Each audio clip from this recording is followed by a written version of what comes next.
यो भीम एव च पूर्णप्रज्ञश्रुति यस्तु भगवत्कार्यसाधकः लक्ष्मीपदे पदाम्भोजयुगं नत्वा गुरोरपि प्रमाणचन्द्रिकां कुर्मो बालानां बोधसिद्धये शब्ददोषाः ಅಂತ ಹೇಳ್ತಿದ್ದೀವಿ. ಅಬೋಧಕತ್ವಂ ವಿಪರೀತಬೋಧಕತ್ವಂ ಜ್ಞಾತ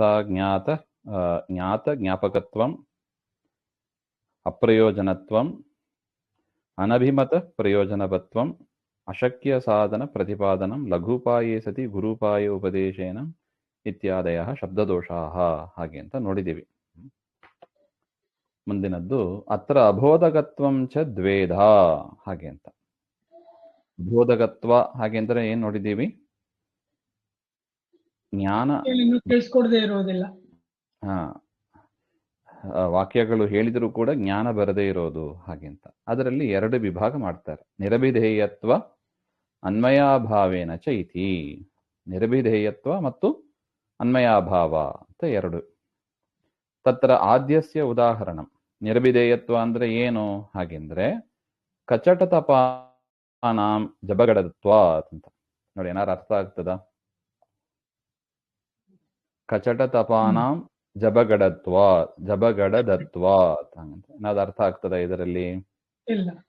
ಇಲ್ಲ, ಅರ್ಥ ಇಲ್ಲದೆ ಇರೋದು ಅಂತ, ಅದೇ ಅರ್ಥ. ಇನ್ನು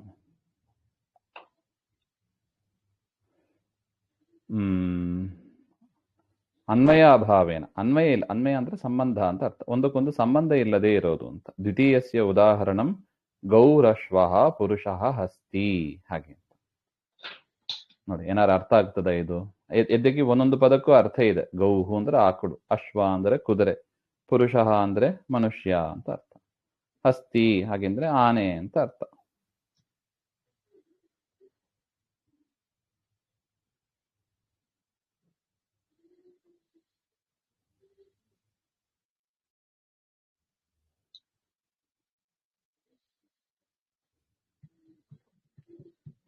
ಇಲ್ಲಿ ಒಂದೊಂದು ಶಬ್ದಕ್ಕೂ ಅರ್ಥ ಇದೆ, ಆದ್ರೆ ಶಬ್ದಕ್ಕೆ ಏನಾರು ಅನ್ವಯ ಇದೆಯಾ?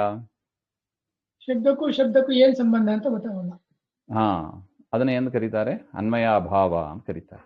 ಏನೋ 4 ಶಬ್ದ ಹೇಳಿದ್ರು ಅಷ್ಟೇ, ಆದ್ರೆ ಏನು ಸಂಬಂಧ ಯಾವುದು ಇಲ್ಲ ಅಂತ. ಇದು ಒಂದು ಉದಾಹರಣೆ. ಆದರೆ ಕುಂಡಂ ಅಜಾಜಿನಂ ಅಂತ ಇನ್ನೊಂದು ಉದಾಹರಣೆ ಕೊಡ್ತಾರೆ ನೋಡಿ. ಕುಂಡ ಅಂದ್ರೆ ಅದೇ ಒಂದು ಕುಂಡ ಅಂತ, ಹೋಮಕುಂಡ ಇತ್ಯಾದಿಗಳು ಹೇಳ್ತೀವಲ್ಲ, ಆ ತರ ಕುಂಡ. ಅಜಾಜಿನಂ ಅಂದ್ರೆ ಕೃಷ್ಣಾಜಿನ ಅಂತ. ಕೃಷ್ಣಾಜಿನ ಅಂತ. ಏನು ಸಂಬಂಧ ಇದೆ? ಸಂಬಂಧ ಇಲ್ಲ. ದಶ ದಾಳಿಮಾನಿ 10 ದಾಳಿಂಬೆ ಹಣ್ಣುಗಳು ಹಾಗೆ. ದಾಳಿಂಬೆ ಅಂತ ಏನ್ ಅರ್ಥ ಆಗ್ತದೆ? ಇದೆಯೋ ಇಲ್ಲವೋ? ಅನ್ವಯನೇ ಇಲ್ಲ. ಷಡ್ ಅಪೂಪಾಹ 6 ಅಪೂಪಗಳು ಹಾಗೆ ಅಂತ. ಪ್ರತಿಪದಕ್ಕೂ ಅರ್ಥ ಇದ್ದರೂ ಕೂಡ ವಾಕ್ಯದಿಂದ ಸಂಪೂರ್ಣವಾದ ಜ್ಞಾನ ನಮಗೆ ಆಗ್ತಾ ಇಲ್ಲ ಹಾಗೆ ಅಂತ. ಅರ್ಥ ಆಗಿದೆಯಾ?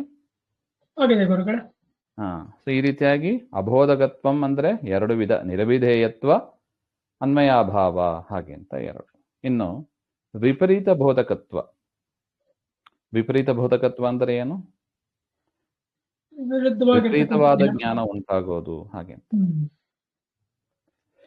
ಇದ್ದದ್ದು ಒಂದು, ಅದಕ್ಕೆ ವಿರುದ್ಧವಾಗಿ ಜ್ಞಾನ ಉಂಟಾಗೋದು ಹಾಗೆ ಅಂತ. ಅದಕ್ಕೆ ಉದಾಹರಣೆ ವಿಮತಂ ಮಿಥ್ಯಾ ಹಾಗೆ. ನೋಡಿ, ಇದು ಸಾಮಾನ್ಯ ಪರಕೀಯರು ಹೇಳುವ ಒಂದು ಉದಾಹರಣೆ. ಜಗತ್ತು ಸುಳ್ಳು ಹಾಗೆ ಅಂತ. ಜಗತ್ತು ಸುಳ್ಳ, ಇದು ವಿಪರೀತ ಬೋಧಕತ್ವ. ಈ ಅನುಮಾನ, ಈ ವಾಕ್ಯದಿಂದ ವಿಮತಂ ಮಿಥ್ಯಾ, ವಿವಾದಾಸ್ಪದವಾದ ಜಗತ್ತು ಮಿಥ್ಯಾ ಅಂತ ಹೇಳೋದು ಒಂದು ಆಗಮ ಪ್ರಯೋಗ, ಶಬ್ದದ ಪ್ರಯೋಗ. ಆದ್ರೆ ವಾಸ್ತವಿಕ ಏನು?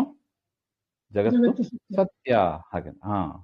ಅಂದ್ರೆ ವಿಮತಂ, ವಿವಾದಾಸ್ಪದವಾದ ಜಗತ್ತು ಮಿಥ್ಯಾ ಅಂತ ಹೇಳೋದು ಏನಾಗ್ತದೆ? ವಿಪರೀತ ಬೋಧಕತ್ವ, ತಪ್ಪಾದ ಜ್ಞಾನವನ್ನ ತಂದುಕೊಡುತ್ತದೆ ಅಂತ ಅರ್ಥ. ಇನ್ನೊಂದು ಉದಾಹರಣೆ ನೋಡಿ. ಶೂದ್ರಾಣಾಂ ವೇದಾಧಿಕಾರ ಅಸ್ತಿ ಹಾಗೆ ಅಂತ. ಬ್ರಾಹ್ಮಣಾನಾಂ ನಾಸ್ತಿ. ವೇದ ಓದುವ ಅಧಿಕಾರ ಶೂದ್ರರಿಗೆ ಇದೆ, ಬ್ರಾಹ್ಮಣರಿಗೆ ಇಲ್ಲ ಹಾಗೆಂದ್ರೆ ಅದು ಕೂಡ ವಿಪರೀತ ಬೋಧ. ಈ ವಾಕ್ಯವು ಕೂಡ ವಿಪರೀತ ಬೋಧಕತ್ವ ಆಗುತ್ತದೆ ಹಾಗೆ ಅಂತ. ಅರ್ಥ ಆಗಿದೆಯಾ? ಇನ್ನು ಮೂರನೆಯದು ಜ್ಞಾತ ಜ್ಞಾಪಕತ್ವ ಹಾಗೆ ಅಂತ. ಅದನ್ನ ಮುಂದಿನ ಕ್ಲಾಸ್ ನೋಡೋಣ. ಶ್ರೀಮಧ್ವ ಅಂತರ್ಗತ ಶ್ರೀ ಕೃಷ್ಣಾರ್ಪಣಮಸ್ತು. ಶ್ರೀ ಹರೇ ನಮಃ.